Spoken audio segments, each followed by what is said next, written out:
Hello everyone, welcome to another video. I'm Randy and hope everyone had a good time over the holidays, at least for the people in the US. This was a holiday, or otherwise I hope everyone had a good weekend.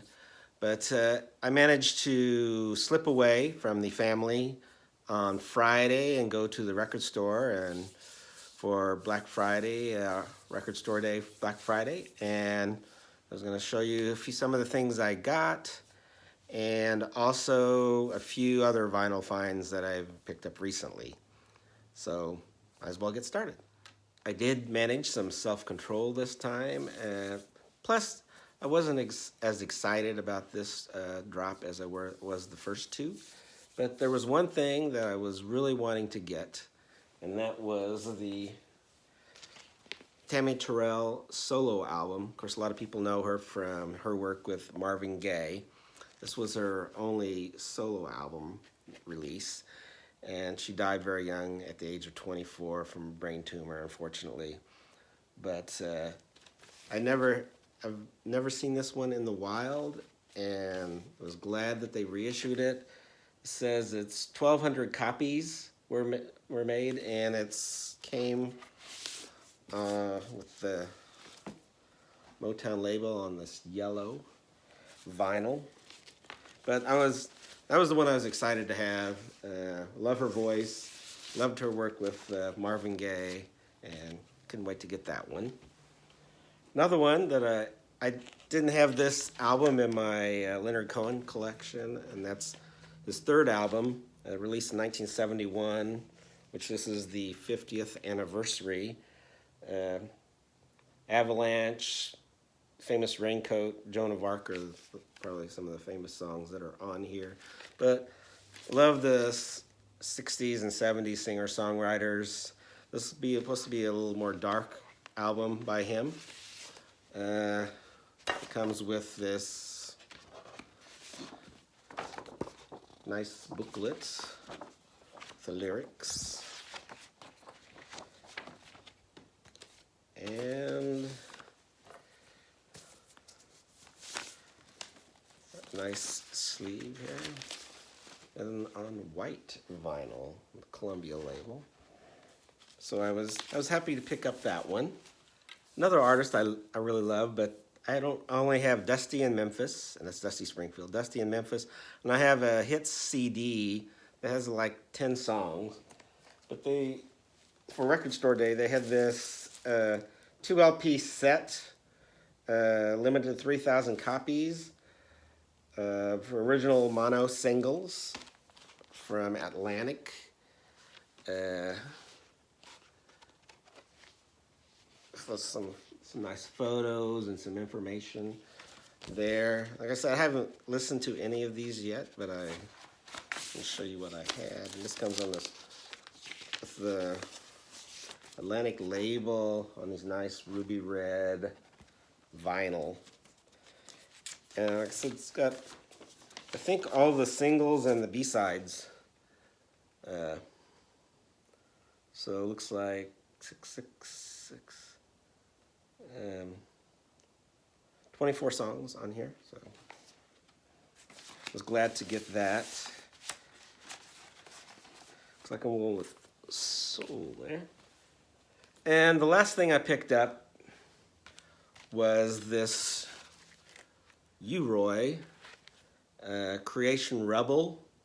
These are some rare sides from the Reggae Originator. That was a title that he used as the Originator. And he was one of the first toasters or to make that popular, where you're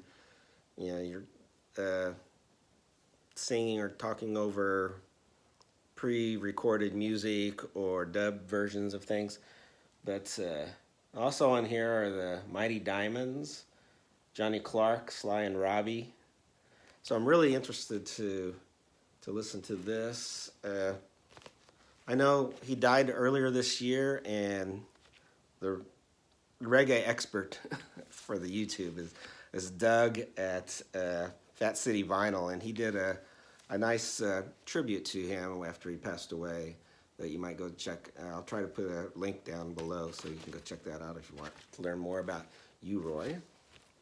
And there were a couple other things I was considering at Record Store Day. They had the, I think it was a 4LP Art Pepper, and I think it was 4LP also Charlie Parker. I did pick those up. I was trying to be a little more frugal, but maybe in the future, because they had a lot of them, at least at the store where I was.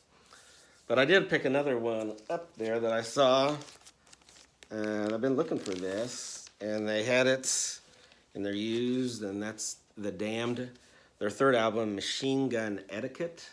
This is after Brian James left, but they were an important punk band in the UK, and Hannah, the Omaha introvert, really recommends this album. I guess they mix in some, kind of garage rock elements and some psychedelic elements into their punk music, but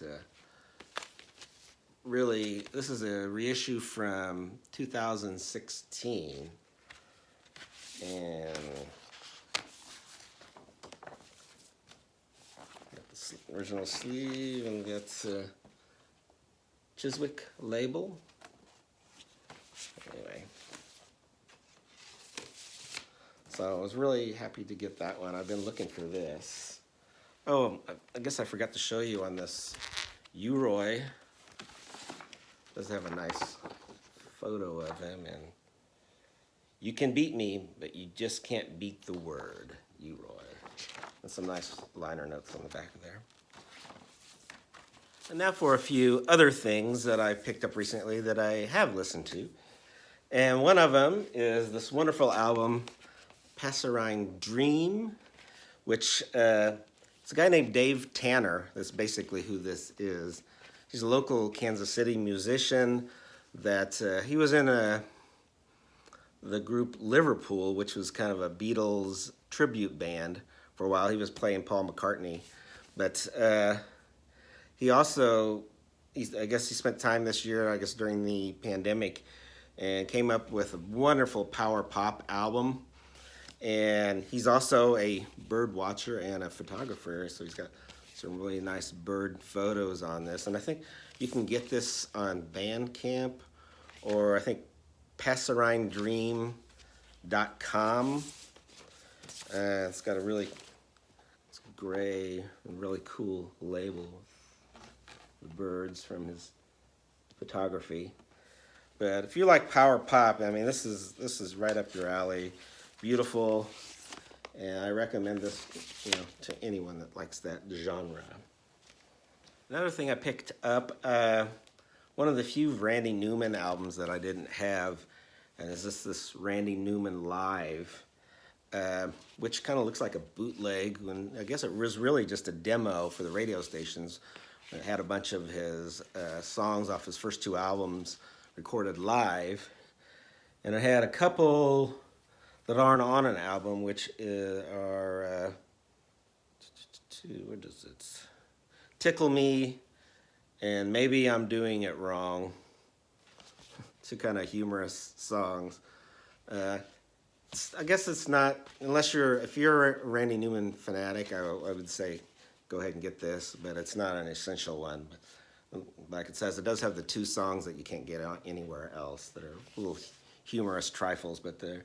And he does a really good version of my favorite song of his, and that's I Think It's Going to Rain Today. But wonderful Randy Newman album. And it was on the Reprise label, came out in 1971. It's a fine live album, but it's very short, 30 minutes. If you're a big Randy Newman fan. And one of the most exciting things I found, it's like about $300 if you went on and looked for this on Discogs before this reissue came out.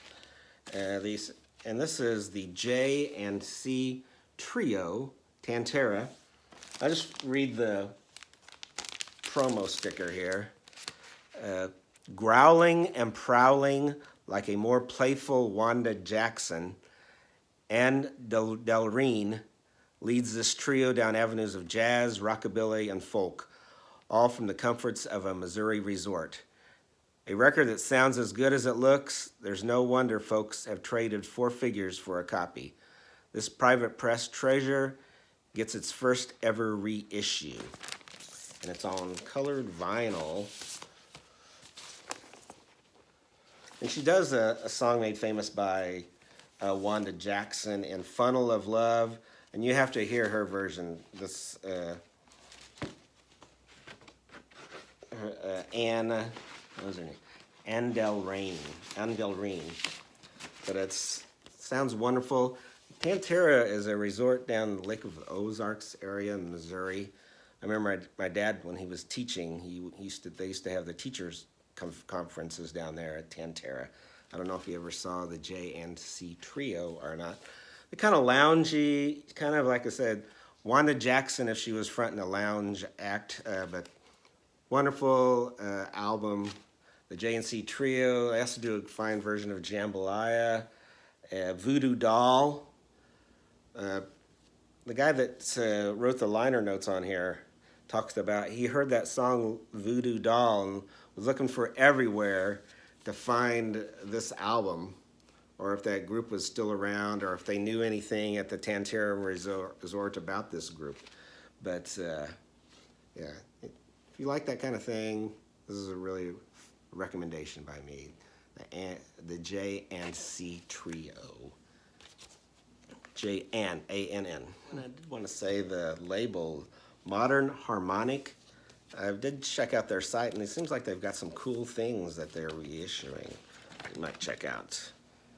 Next one I'm going to show is Chuck Mead and Close to Home. If you don't know Chuck Mead, he was one of the lead singers for the group BR549 that put rockabilly and alt country and old time country all together. And BR549 was a group that was always one of the most fun groups I can remember seeing in concert. And this is a fine alternative country album, Close to Home. So if you're a fan of BR549, I would recommend checking out Chuck Mead's solo work.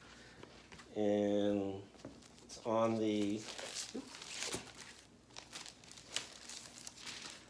Plowboy Records label.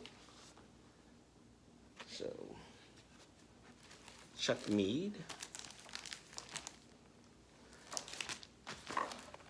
And drop this.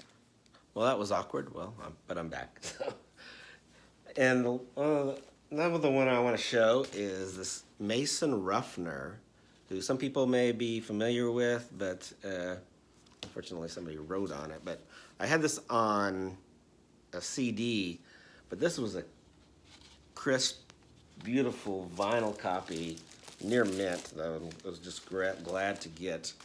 This is on CBS Associated Records. But Mason Ruffner is an artist that, he's a great guitarist. He was like born in Texas, but through his wanderings ended up in New Orleans. He's a great guitar player, and he's played with Memphis Slim and John Lee Hooker, who was a great studio musician. He played on Bob Dylan's Oh Mercy album, and he also played on Daniel Lanois album. Of course, I guess Daniel Lanois maybe used him on Oh Mercy because he used him on his album. But this is his classic album. His first album was produced by Rick Derringer because Jimmy Page had seen him in New Orleans. I mean, I guess a lot of people came to see him perform, like I guess Bruce Springsteen, Stevie Ray Vaughan, several others. And when Jimmy Page saw him, he hooked him up with Rick Derringer to produce his first album. This is actually, I think, the best one, which is his second album, Gypsy Blood, which was produced by Dave Edmunds. Kind of a bluesier Tom Petty. I mean, just straight ahead rock and roll, no long fancy guitar jams, just great rock and roll numbers on here, such as the last two, Baby I Don't Care No More and Ain't Gonna Get It, kind of remind me of The Who and their song I've Had Enough, which is on the Who Are You album. But Great album by Mason Ruffner. Anybody that looks just straight ahead good rock and roll. I guess that Jimmy Page had taken him on tour with him. He opened up for him when he was with The Firm. But yeah, if you like your straight ahead rock and roll, this is an album to get, Mason Ruffner. And I thought I'd add a couple more things because I saw a video with Tone Scott out of LA, and he was saying that everybody was showing these vinyl finds, but he kind of like to hear what have you been listening to? Of course, a lot of what I've been listening to are the ones I just bought, but he also wanted things in your collection that you've been listening to lately. So I thought I'd throw a couple in for him, if he's watching. And the first one is this artist, Bap Kennedy, which I don't know if a lot of his stuff is available on album. I discovered him he opened up for Steve Earle. And in fact, this album is produced by Steve Earle. It's produced by Twang Trust, which is really Steve Earle. But it's kind of Celtic folk with rock elements, real smooth vocals, reminiscent of Van Morrison in some respects, except he doesn't have the range in his voice that Van has. But just a wonderful artist. Unfortunately died about 5 years ago from cancer. But this is another artist I really recommend. Like kind of Celtic folk soul from Bap Kennedy. Domestic blues. Got a great song in here called Vampire. And Long Time Coming would probably be the song that got some airplay, I think. Then the one that you might want to check out to see if you like this artist, Long Time Coming. And another thing I've been listening to lately is Oingo Boingo. This Boingo Alive, which kind of new wave-ish. Danny Elfman, who later did a lot of soundtrack work, led this group. And actually, I think I love a lot of the versions on here better than the studio versions, which that's not normal for me, I don't think. But this is a wonderful album. If you like Oingo Boingo, might check this out, or even if you're not familiar with them, I might check it out. If you like kind of new wave-ish pop, that's Oingo Boingo. Anyway, that's my trip to the RSD and some of the things I've been listening to lately, and hope everyone's doing well. Thanks.